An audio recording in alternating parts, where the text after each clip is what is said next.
तो यार कहानी वहीं से स्टार्ट होती है जहां पर खत्म हुआ था। अपना जो एमसी था ना उसको फाइनली समझ में आ जाता है कि एक्चुअली में उसका कल्टीवेशन तकनीक है क्या। तभी बताया जाता है जो अपना एमसी है वो फिर से अपने आंख को बंद कर लेता है और अपना पूरा का पूरा ध्यान अपने उस कल्टीवेशन मेथड को दिया जा रहा था, जहां पर वो जो मूर्ति थी ना जो कि अपने एमसी के नॉलेज के अंदर थी, मतलब वो भी अपने एमसी के सोचने के कारण ही पूरा का पूरा रिएक्ट करने लगता है। और इसी तरह से बहुत सारी चीजें होती है जो कि लिटरली मेरे को ज्यादा खतरनाक लग रही थी। अब बात है बहुत देर बाद जहाँ पर ये बकचोदी फाइनली खत्म हो चुका था और जैसे ही आंखें खोलता है ना तो देखो देखो यार देखो साला आप जाकर इस बंदे से एक रियल एमसी की एटीट्यूड झलक रहा था, जहां पर वो भी पहाड़ों की ओर देखते हुए कुछ तो बोले जा रहा था कि ये जो ancient code demon body refining तकनीक है, इसको सीखने के बाद तो मुझे सिर्फ एक ही बात पता चलती है कि ये तकनीक लिटरली में हर चीज को एब्जॉर्ब कर सकता है, चाहे फिर वो जिंदा हो या फिर कोई मुर्दा। और जहां तक बात करें इस तकनीक की तो ये तकनीक भी 5 लेवल तक डिवाइड है, जो कि कोड डीमन से लेकर डायरेक्ट दाओ एंसेस्टर कोड तक जाता है। और सबसे इंपॉर्टेंट बात ये है कि अभी का जो मेरा मेंटल मेथड है ना वो गोड डीमन के पहले से भी कम है। और इसी तरह से हमें बहुत सारी चीजें बताता है जो कि जानकर तो हमें कोई भी फायदा नहीं होने वाला, लेकिन हाँ स्टोरी के साथ साथ हमें ऑलरेडी ये सारी की सारी चीजें भी पता चली जाएंगी, समझे। जहां पर बात करें अपने एमसी की तो वो भी ये सारी की सारी बातों को सोचकर परेशान होते हुए भूलता है। गुड कल्टीवेशन का मेथड जितना स्ट्रॉन्ग होगा लोग उस चीज को पूरा करने के लिए उतना ही दृढ़ संकल्प होंगे।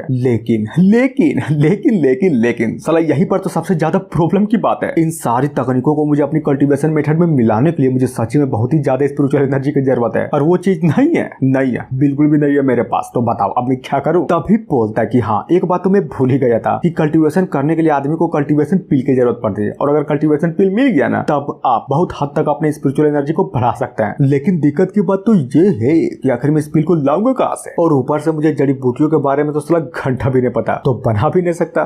पर सबसे इम्पोर्टेंट बात यह है कि मुझे सबसे जरूरी बात अभी तक याद है। एक बार बुढ़े ने कहा था कि मेरा जो सेकंड वाला बड़ा वाला सीनियर ब्रदर है ना वो साला पिल रिफाइनिंग में कुछ ज्यादा ही अच्छा है। तो क्या ऐसा हो सकता है कि अगर मैं उसको बोलूं कि मुझे सिखा दो तो वो बंदा मुझे सच्ची में पिल रिफाइनिंग सिखा देगा। हाँ? और इतना बोलने के साथ ही सीन चेंज होता है बड़का वाला सेकंड सीनियर ब्रदर के रेसिडेंस पर, जहां पर बात करें इस बंदे की तो ये भी साला यहाँ पर पिल को रिफाइनिंग किया जा रहा था और बोलता है कि नाइस, मुझे इन सारी के सारी चीजों के बारे में अभी उतना नहीं सोचना चाहिए, बस इंतजार करो कल का, मैं सीनियर ब्रदर को अच्छे से सिखाऊंगा कि एक्चुअली में टीचर होना होता क्या है। अब आते हैं अपने भड़का के पास जो कि अभी तक उस बूढ़े की दी हुई तकनीक को सीखने का ट्राई किया जा रहा था, पर नहीं होता यार नहीं होता। आखिरकार अपना जो सीनियर है वो अपने एमसी की तरह जीनियस थोड़ी ना है। ये लोंडा तो पूरी तरीके से टूट चुका था और मनी मन गुस्सा करते हुए सोचता है कि इसकी माँ का क्यों नहीं, बताओ क्यों, आखिर में इतनी सिंपल सी चीज को समझ क्यों नहीं पा रहा। हाँ, भूल जाओ माँ चुदाई तकनीक। और ये बोलकर अपना जो सीनियर था ना वो भी फाइनली वहीं पर लेट जाता है कि छोड़ो यार, मुझे नहीं लगता कि मैं और भी मेहनत कर सकता हूँ, क्योंकि मुझे जितना जान लगाना था ना मैंने उससे भी बहुत ही ज्यादा जान लगा दिया, लेकिन इस तकनीक का एक भी हिस्सा एक भी शब्द अभी तक नहीं सीख पाया, बिल्कुल भी नहीं सीख पाया। कभी कभार तो लगता है कि मैं बेकार में ही जिंदा हूँ। क्यों, क्या मेरे जिंदा रहने का सच में कोई मकसद है भी या फिर नहीं। हा? और इतना बोलने के साथ हमें सीनियर के पीछे एक बूढ़े को दिखाया जाता है जो कि कोई और नहीं बल्कि ये बोले कि अपना सेक्ट मास्टर था, जो कि बहुत ही गौर से अपने सीनियर को ही देखे जा रहा था कि चांगियो क्या हुआ, कैसा चल रहा है यहाँ पर, सब कुछ ठीक तो है ना। और ये भी बताओ क्या तुमने सच में रिवर फ्लो तकनीक को अच्छे से सीख लिया ना। हा? जिसकी बातों को सुनकर अपना सीनियर भी बहाना मारते हुए बोलता है यार बिल्कुल, वैसे भी मास्टर क्या ही फर्क पड़ता है कि मैं क्या सीखता और क्या नहीं, साला फर्क तो इससे पड़ता है ना कि जिसे सीखना है वो सीख पाता है या फिर नहीं। फिर क्या ये जो बूढ़ा था ना अपने सीनियर के इतना खतरनाक लेवल का मोटिवेशन वाला बात सुनकर ये भी पूरे के पूरे तरीके से चकमका जाता है कि ओह माय गॉड, अरे यार आखिर तुमने क्या सीख लिया। हा? और सबसे इम्पोर्टेंट बात साला ये बुद्धिस्ट लाइट का असर है ये।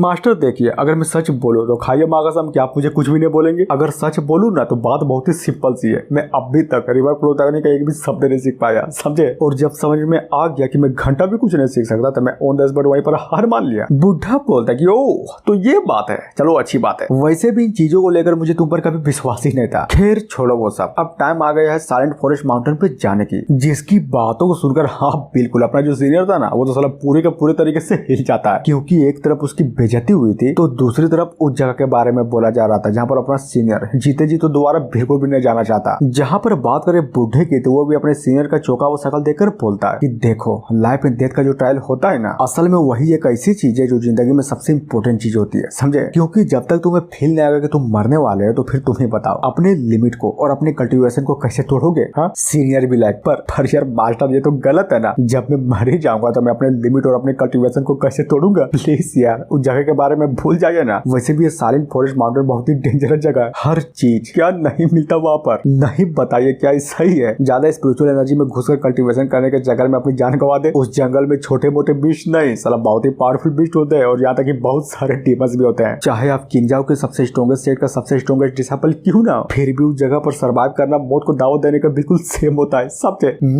बात तो सही है, लेकिन तुम चिंता मत करो, मैं हूं ना। तुम वहाँ पर अच्छे से ट्रेनिंग करना, जबकि मैं वहाँ पर लो लेवल के मॉन्स्टर को हंट करूंगा, ओके, ताकि उससे पैसे कमाकर तुम्हारे जूनियर बदरों के लिए कुछ तकनीक ले सकूं। जहाँ पर बात करें अपने सीनियर की, तो वो भी अपने मास्टर की बातों को सुनकर वहाँ पर से भाग जाता है कि ना ना ना बुढ़े ना, मैं तो वहाँ पर बिल्कुल भी नहीं जाऊंगा। तुम्हें पैसे कमाना है तो कमाओ, तुम्हें मॉन्स्टर को शिकार करना है तो करो, लेकिन मुझे नहीं करना, मैं वहाँ पर नहीं जाऊंगा तो नहीं जाऊंगा। जिसकी बातों को सुनकर बुढ़ा भी चिल्लाते हुए बोलता कि यार ये भी कोई बात हुई भला, तूने अभी तो कहा था कि तुम्हें किसी भी चीज की चिंता नहीं है, तो फिर क्यों, आखिर चलने में क्या दिक्कत है। और इतना बोलने के साथ ही सीन चेंज होता है किंजाओ के 3 महान सेक्टरों में से एक में, जिसका नाम होता है 400 सोर्ट सेक्ट, समझे, जहाँ पर लिटरली में बहुत ही ज्यादा भीड़ लगी पड़ी थी। तभी वहाँ पर खड़ा एक बुढ़ा बोलता है कि गुड, वेरी गुड, आखिरकार फाइनली तुम लोग सेट के ट्रायल टूर्नामेंट के लिए तैयार हो ही गए, नाइस। और जहाँ तक तुम में से साथ वो लोग हैं जो 100 सोर्ट के ग्रेट कंपटीशन लेवल तक पहुंच चुके हो, और रही बात बाकी की 2 की, तो हाँ वो परफेक्शन लेवल तक पहुंच चुका है। यानी कि समझे, इससे तो सिर्फ एक ही बात क्लियर होती है कि इस पूरे के पूरे ट्रायल में ना हमसे पावरफुल कोई था, ना हमसे पावरफुल कोई है, और ना ही हमसे पावरफुल कोई होगा। बस इंतजार है तो किंजाओ के सोर्ट दाव कॉन्फ्रेंस की, जहाँ पर हर स्पोर्ट में सिर्फ हमारे बंदे होंगे, इसलिए किसी की औकात नहीं है जो हमारे बंदे के स्पोर्ट को छीन सके। और ये सुनकर वहाँ पर खड़े जितने भी लोग थे ना, वो सारे के सारे फुल जोश में आ जाते हैं। तभी एक बोलता है कि हाँ आपने बिल्कुल सही बोला सेक्ट मास्टर, आप चिंता मत करिए, वहाँ पर जितने भी स्पोर्ट होंगे ना, उन सारे के सारे स्पोर्ट पर अपना पूरा का पूरा दिमाग लगा देंगे, लेकिन किसी भी बंदे को वो स्पोर्ट लेने नहीं देंगे। बुढ़ा बोलता है कि देखो फिलहाल के लिए तुम्हें और भी कुछ जानने की जरूरत नहीं है, समझ गए ना, बस इतना सोचो कि चाहे कुछ भी हो जाए तुम्हें टॉप 10 के अंदर सारे के सारे स्पोर्ट को लेकर आना है। जिसकी बातों को सुनकर वहाँ पर एक बंदा था जो कि बहुत ही सीरियस वे में उस बुढ़े से बोलता है कि हाँ वो तो हम ले आएंगे, लेकिन सबसे बड़ी दिक्कत की बात क्या है पता है, वो हिडन सेक्ट वाले, देखना हमारे रास्ते का कांटा वो लोग जरूर बनेंगे। अब बात है 400 सोर्ट सेट के ग्रेट हॉल में, जहाँ पर सारे के सारे बंदे, आई मीन ये बोलो कि एल्डर्स, वो ग्रीट करते हुए अपने सेक्ट मास्टर को फुल रिस्पेक्ट दिए जा रहे थे। लीडर बोलता है कि यार देखो, क्या तुम लोगों को पता है कि मैंने एक्चुअली में यहाँ पर तुम लोगों को क्यों बुलाया, हाँ बहुत बड़े मैटर के बारे में डिस्कस करने के लिए, समझे। और ये देखो ये रहा लीडर, जो कि सच्ची मेरे को ज्यादा खतरनाक लग रहा था। तभी पीछे से टकलू बोलता है कि सेक्ट मास्टर चलिए बोलिए आखिर यहाँ पर हुआ क्या। दूसरा भी लाइक हाँ जानना तो मुझे भी है कि आखिर हम लोग यहाँ पर क्या कर रहे हैं। क्या ऐसा हो सकता है कि हम लोग जुआन सोर्ट टावर के टोकन के बारे में बात करने के लिए आए, जहाँ पर लीडर भी उन सब की बातों को सुनकर पूरे के पूरे तरीके से मना कर देता है कि ना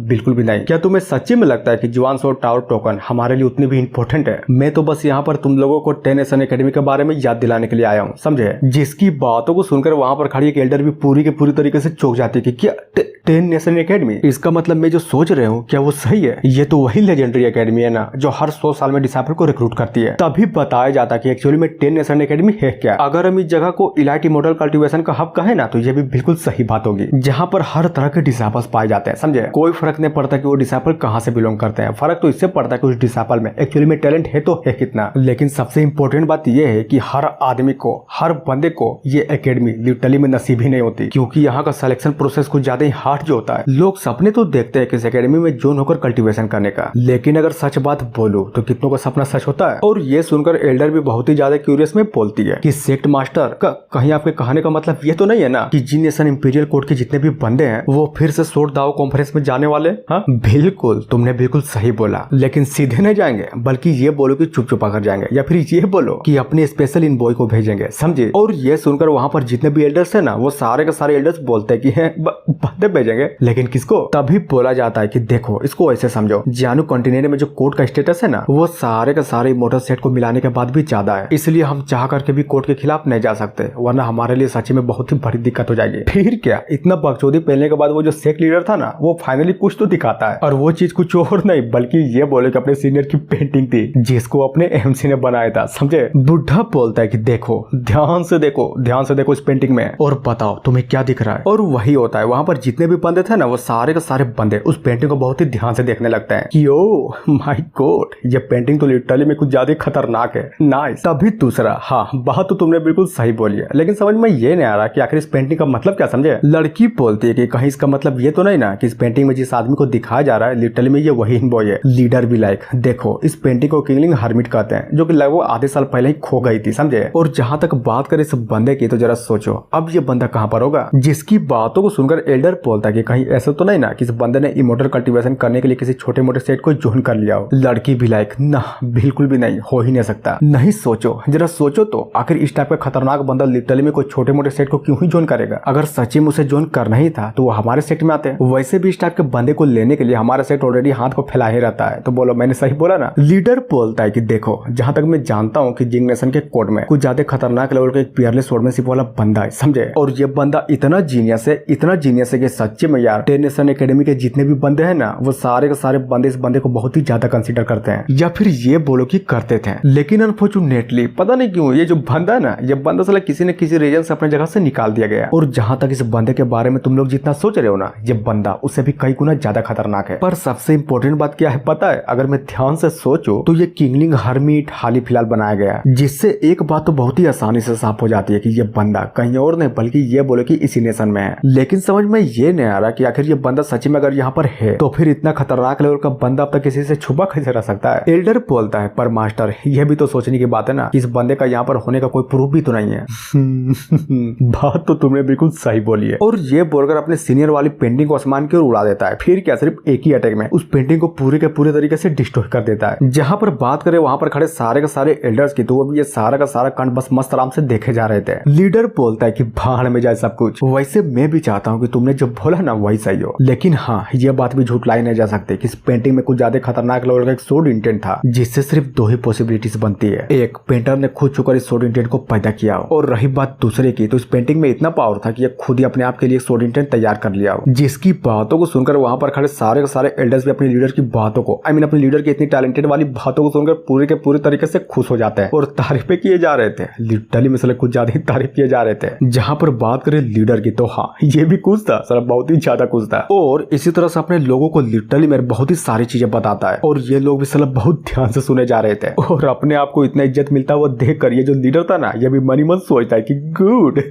मजा आ गया, सच्ची में बहुत ही ज्यादा मजा आ गया। मुझे लगा नहीं था कि मैं इतना जबरदस्त लेवल का मोटिवेट भी कर सकता हूँ। सीन चेंज होता है अपने एमसी की ओर, जो कि मस्त आराम से बैठकर कल्टीवेशन किया जा रहा था। कि ना मुझे नहीं लगता कि फिलहाल के लिए एंसन गोड डीमन बॉडी रिफाइनिंग आर्ट को कल्टीवेट करना अभी भी सही रहेगा, क्योंकि जबरदस्ती किया या फिर जबरदस्ती करने का ट्राई किया तो शायद हो सकता है कि मेरी जिंदगी भी बहुत ही बड़े खतरे में पड़ जाए। तो इसका मतलब साफ है, जब तक मुझे स्पिरिचुअल एनर्जी को कंडेंस करने वाली पिल नहीं मिलती तब तक के लिए इस तकनीक को होल्ड करता हूँ। और अपने एमसी कुछ सोच ही रहा था तभी अचानक से पीछे साइड से एक आवाज आती है, और ये आवाज किसी और की नहीं बल्कि ये बोलो कि अपना बड़का वाला सेकंड सीनियर होता है, समझे। सीनियर भी लाइक तुम्हें तो मेरे बारे में पता ही होगा ना, और नहीं पता तो चलो बता देता हूँ। मैं इस सेक्ट का सेकंड सीनियर ब्रदर हूँ, मेरा नाम है लू चैंग। जिसकी बातों को सुनकर अपना एमसी भी उसको देखते हुए मनी मन सोचता है कि क्या सेकंड सीनियर ब्रदर, और ये सच्ची में मुझसे मिलने के लिए यहाँ पर पर्सनली आए हैं। और ये सोचकर अपने सेकंड वाले सीनियर ब्रदर के सामने ग्रीट करते हुए बोलता है कि आपसे मिलकर खुशी हुई। लड़के देखो फिलहाल के लिए उतनी फॉर्मेलिटीज करने की जरूरत नहीं है, समझे। और तुम्हारा जो फर्स्ट वाला सेकंड सीनियर ब्रदर है ना, वो फिलहाल के लिए बहुत ही ज्यादा बिजी है, इसलिए फिक्र मत करो, तुम्हें सिखाने के लिए मैं आया हूँ ताकि मैं तुम्हें यहाँ पर कुछ एल्केमी के ज्ञान दे सकूँ। मेन कैरेक्टर बोलता है तो इसका मतलब मैं ये समझ लो ना कि आप मेरे टैलेंट को लेकर कुछ ज्यादा ही सीरियस है। नहीं देखो बात वैसे नहीं जैसा तुम समझ रहे हो, लेकिन कहते हैं ना कि हर बंदे का अपना टैलेंट खुद होता है। एग्जाम्पल के लिए ये समझो जैसा कि सीनियर ब्रदर ने तुम्हें तलवारबाजी सिखाई क्योंकि वो तलवारबाजी में बहुत ही ज्यादा अच्छे हैं, और रही बात मेरी तो मैं उससे बहुत ही ज्यादा उल्टा हूँ क्योंकि मैं पिल रिफाइनिंग में अच्छा हूँ। जिसकी बातों को सुनकर अपना एमसी बोलता है कि समझ गया, आप जिस बारे में बोल रहे हैं ना उसे मैं बहुत ही अच्छे तरीके से समझ गया। तभी फुल जोश में बोलता है कि आप जो बोले, आप जो सिखाए माँ कसम सब कुछ अच्छे से सीखूंगा। और वही होता है, अपना जो सेकंड सीनियर था ना वो अपने हाथों को ऊपर करता है, जिससे वहां पर कुछ ज्यादा खतरनाक लेवल का एक बहुत ही बड़ा फरने सा पैर हो जाता है, समझे। सीनियर भी लाइक अब तैयार हो जाओ, मैं तुम्हें बहुत ही अच्छे तरीके से सिखाने वाला हूँ। जिसकी बातों को सुनकर अपना जो एमसी था ना वो भी बहुत ही सीरियस वे में अपने सीनियर को ही देखे जा रहा था। और जी हाँ, इतना बोलने के साथ ये एपिसोड यहीं पर खत्म होता है। तो गाइस क्या लगता है अपना जो पहला वाला सीनियर ब्रदर है वो सच्ची में कोई खतरनाक लेवल का बंदा है क्या, जो बस कल्टीवेशन करने के लिए अपने आप को लो प्रोफाइल रखा। देखो अगर सच्ची में अपना सीनियर लिटरली में खतरनाक लेवल का बंदा निकल गया ना तब समझ जाओ मुझे तो बहुत ही ज्यादा अच्छा लगेगा, समझे।